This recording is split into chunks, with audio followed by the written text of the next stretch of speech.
Bonjour Loïs. Bonjour. Bonjour. Est-ce que tu pourrais te présenter? Je m'appelle Loïs Boisson, j'ai 21 ans, je suis française, je suis née à Dijon et je m'entraîne sur Lyon depuis maintenant 4-5 ans. D'accord.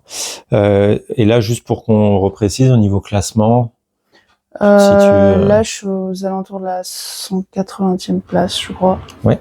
Ouais, c'est ça. Ok. Comment t'es venu au tennis? Qu'est-ce qui a fait que t'es venu C'était à Lyon d'ailleurs.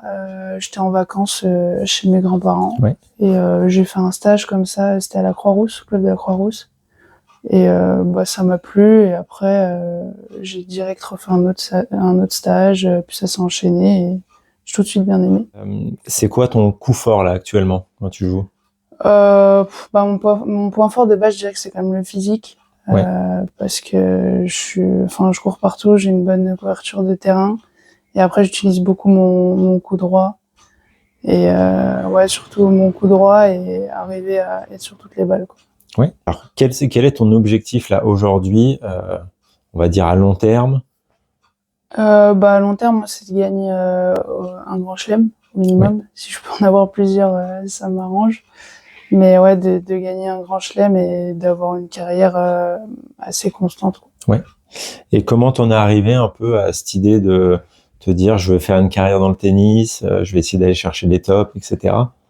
Quand j'ai commencé le tennis, j'ai tout de suite fait que du tennis. Oui. Mais après, j'avais quand même, j'allais encore à l'école, au collège et tout, donc j'étais pas non plus dans un mood full tennis.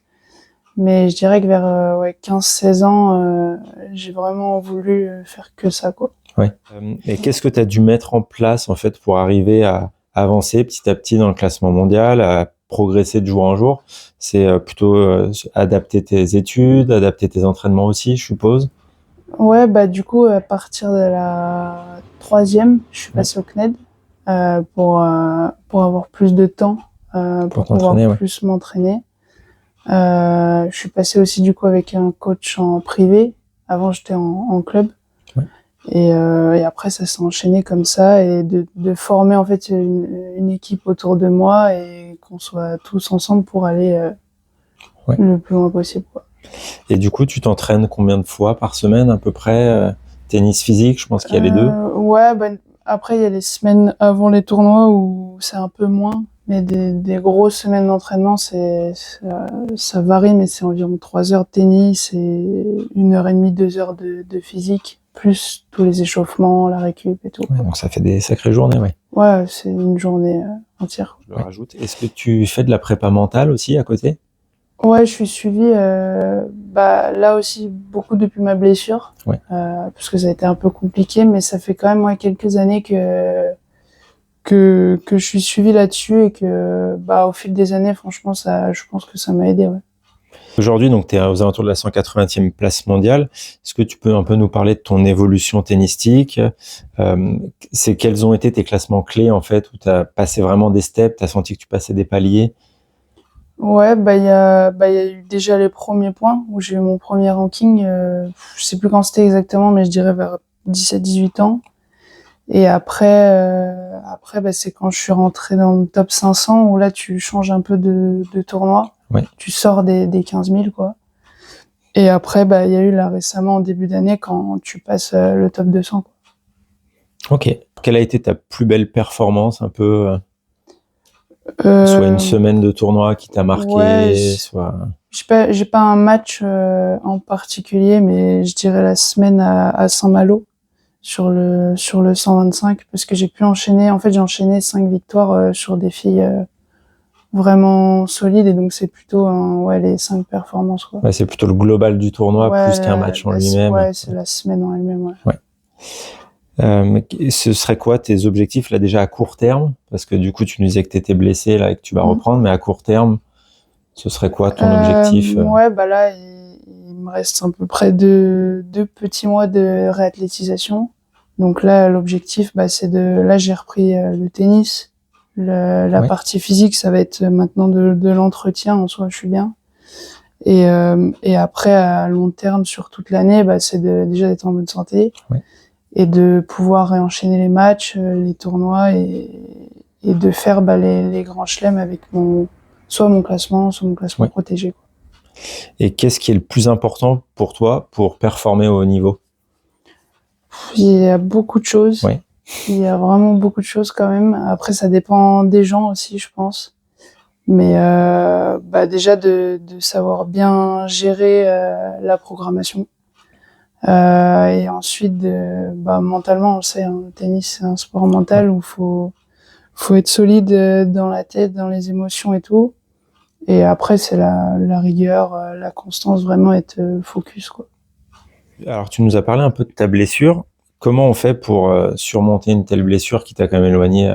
Là, on est déjà à 6 mois et ça va t'éloigner quand même au final 8 mois de la compétition. Comment on fait pour arriver à passer ce step? Parce que mentalement, ça a dû être très dur. Ouais. Je suppose de s'arrêter aussi longtemps. Ouais, après, cette blessure, elle est particulière parce que c'est vraiment d'un coup, tu vois, tu la vois pas venir, quoi.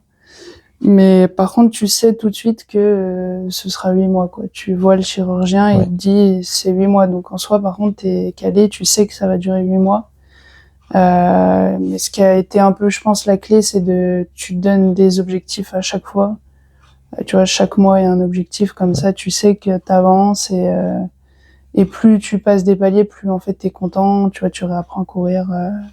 Ensuite, tu rejoues au tennis et là, je suis dans une phase où je suis bien, donc c'est passé. On va dire que c'est quand même passé assez vite, donc ça va. Ouais, c'est le fait de garder en fait toujours ces objectifs qui t'a permis de rester motivé. Ouais, c'est ça. Avant de te blesser, en fait, t'as fait un énorme parcours sur terre battue. Tu jouais vraiment très très bien, t'enchaînais les bons résultats. Comment tu te sentais en fait à cette période-là, avant cette blessure? Est-ce que tu sentais que tu avais vraiment le jeu qui était parfaitement en place, que le mental était là, tout allait bien? Déjà en tout début d'année, j'ai changé d'entraîneur. Je suis repassé avec mon ancien entraîneur, enfin que j'avais déjà eu auparavant. Et j'étais déjà contente de ça. Et après, au final, le début de saison sur dur était pas si simple, honnêtement. J'avais pas très bien joué. Et en fait, le fait de passer sur terre, vraiment, mentalement, ça m'avait j'étais hyper heureuse, quoi, de passer sur terre. Et on a fait une bonne prépa. Et après, il y a eu un tournoi. Et en fait, après, ça s'est enchaîné, quoi. Et j'étais dans une dynamique où t'as l'impression que, ça peut que bien se passer, quoi. Et du coup, c'est un peu ta surface préférée, la terre? Ouais. Le fait que le dur, ça m'est vraiment, la surface, ça m'est vraiment mis dans le dur parce que j'aime pas trop ça de base. Et de passer sur terre, j'étais vraiment bien et je me suis rendu compte que en fait la terre, vraiment, je peux faire de belles choses dessus.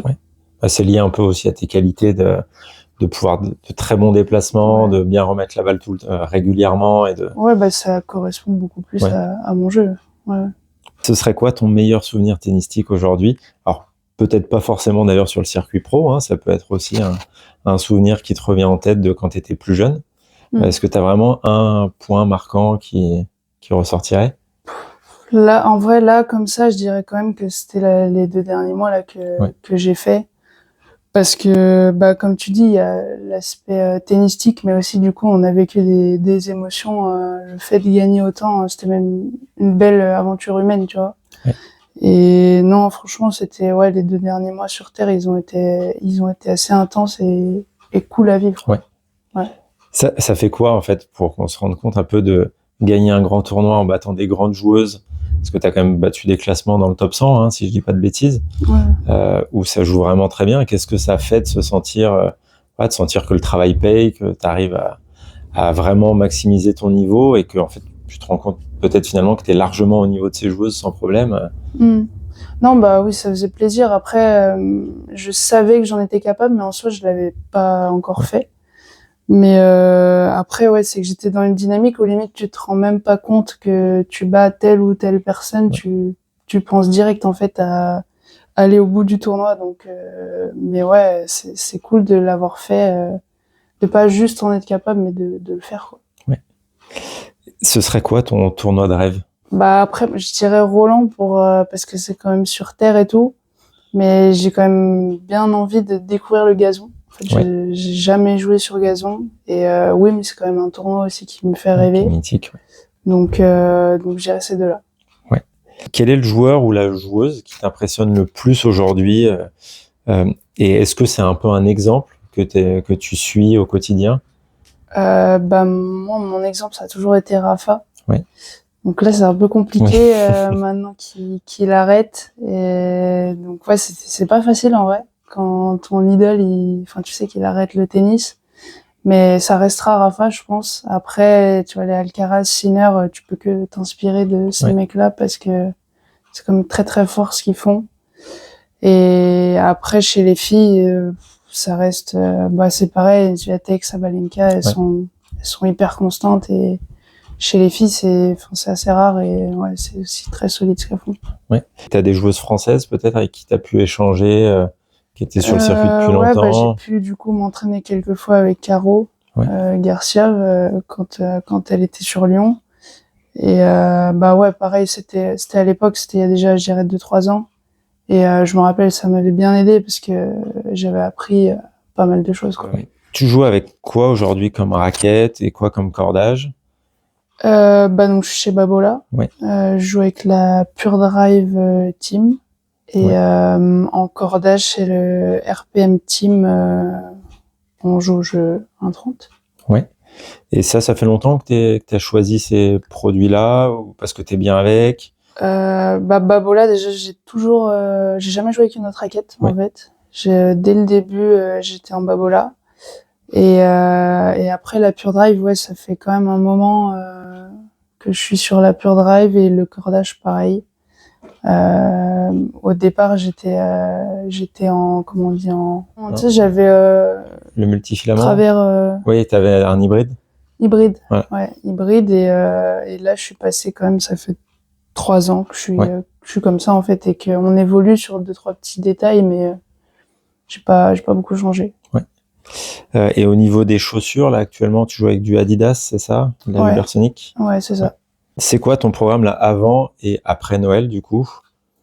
Là jusqu'à Noël du coup je suis sur une phase d'entraînement où avec le kiné, le préparateur physique, il y a un programme qui reste le même là jusqu'à Noël où j'essaie de développer encore quelques trucs. Et le tennis, j'ai repris quand même un assez bon rythme sur les entraînements, de remettre plus de mouvement, des changements de direction pour enlever un peu l'appréhension aussi du genou. Et après il y aura une coupure à Noël, quelques jours de vacances. Et après ce sera de préparer le premier tournoi. Ok. Et qu'est-ce qu'on peut te souhaiter pour 2025? Donc déjà d'être en bonne santé parce que de pouvoir jouer au tennis en fait c'est quand même une chance.